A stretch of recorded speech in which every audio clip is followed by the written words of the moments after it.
Moje meno je Sofian Hidbani, venujem sa sťahovaniu, doprave, vypratávaniu a montáži nábytku. Moja firma sa volá Sofo Service a sme z Bratislavy. Vyrastli sme nejako rýchlejšie a hlavne sme bojovali s tým, že sme nemali nejaké procesy a systémy, ako zamestnávať, ako postupovať pri predaji, nemali sme manuály a hlavne toto nás trápilo celkovo ako také systémy a procesy. Mentora alebo kouča som hľadal už dlhšie a vždy som natrafil na problém, že neboli z oboru, neboli to remeselníci. Žiadny ten kouč, žiadny ten mentor nemal nejakú remeselnú firmu. A vlastne veľmi ma oslovilo to, že ty si mal vlastne uklízecú firmu, upratovaciu. Takže ja osobne viem, že sú to podobné veci, práca s ľuďmi, manuálna práca, to, čo robia naši zamestnanci.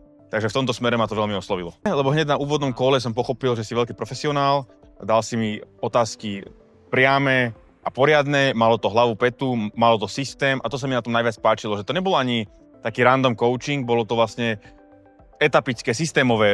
Rozoberali sme rôzne témy toho podnikania dopodrobná a to sa mi na tom veľmi páčilo, že malo to systém, bolo to vidno, že to je prepracované. My sme nemali nejaký systém, bolo to dosť také náhodné, ten predaj, že nemal hlavu, petu, že áno, kolegovia to robili dobre, ale nerobili to konzistentne dobre.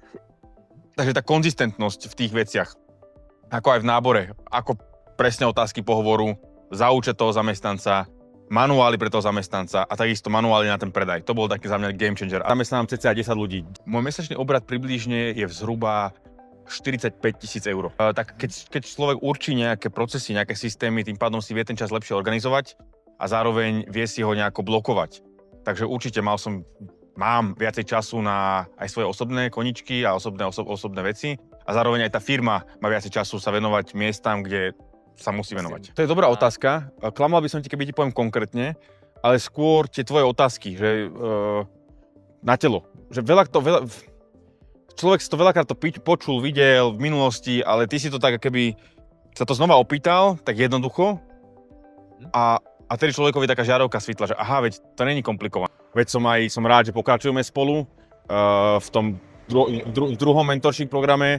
Určite áno, dalo mi to veľa a odporúčam to naozaj každému, kto má pocit, že potrebuje takýto coaching. A za mňa je to také logické, že učíme sa z tvojich chýb a trvalo by mi to podľa mňa dlhšie a možno či vôbec, keby nemám človeka takého ako ty. A každý veľký človek mal svojich učiteľov. Vzdelávať sa treba celý život. Nás to hlavne posunulo číslovo obratovo. Oproti minulému roku máme 50% lepšie tržby. A to hlavne môžem pridružiť k tomu, že sme zefektívnili ten predaj toho procesu, ten marketingovo. Vieme, kde investovať peniaze a kde neinvestovať.